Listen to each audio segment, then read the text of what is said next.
పరిస్థితిని బట్టి ఆలోచనలు, అలవాట్లు మారితే బాగుంటుంది కానీ విలువలు, వ్యక్తిత్వం ఎప్పుడూ మారకూడదు.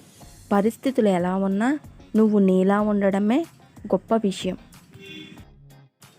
లోపాలు లేని మనిషి, లోటు లేని జీవితం ఉండవు. ప్రతి మనిషి జీవితంలో ఏదో ఒక లోటు ఉంటుంది. కుదిరితే పూడ్చుకోవాలి, లేదంటే ఓర్చుకోవాలి. అంతేకాని మానసికంగా కృంగిపోతూ మనశ్శాంతిని కోల్పోకూడదు. డబ్బు లేకపోవడం పేదరికం కాదు. కష్టం వచ్చినప్పుడు చెప్పుకోవడానికి నా అనేవాళ్ళు లేకపోవడమే పేదరికం. కష్టాల్లో ఉన్నప్పుడు సాయపడినవాడు సామాన్యుడైన దేవుడితో సమానం.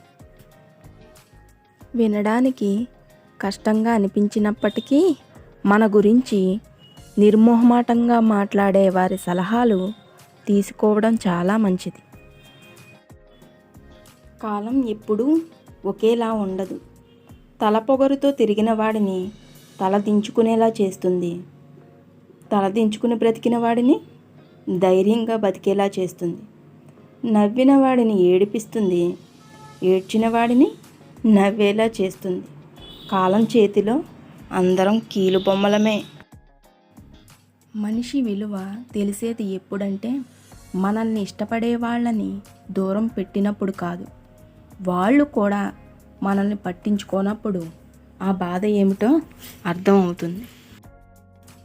సమయం నీది కానప్పుడు కొంచెం ఓర్చుకో. అదే సమయం నీ విలువను తెలియజేస్తుంది. ఎంత ఓర్చుకుంటే అంత గొప్ప స్థానాన్ని చేరుకుంటావు.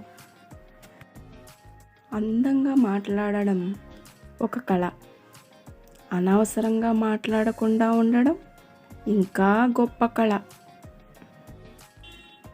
కళ్ళల్లో నీళ్లు వస్తున్నా నేను బాగున్నాను అని నవ్వుతూ చెప్పే మనిషి అందరికంటే బలవంతుడు. అతన్ని ఓడించాలంటే మీ జన్మ సరిపోదు. విజయానికి కష్టాలు ఎక్కువ, ఓటమికి కారణాలు ఎక్కువ. కానీ ప్రతి ఓటమిలో ఉన్న ఏకైక కారణం గతం గురించి ఆలోచించినంతగా భవిష్యత్తు గురించి ఆలోచించకపోవడమే. మీకు నచ్చినట్లయితే మరిన్ని సూక్తుల కోసం మా ఛానల్ని సబ్స్క్రైబ్ చేసుకోండి. Thank you for watching.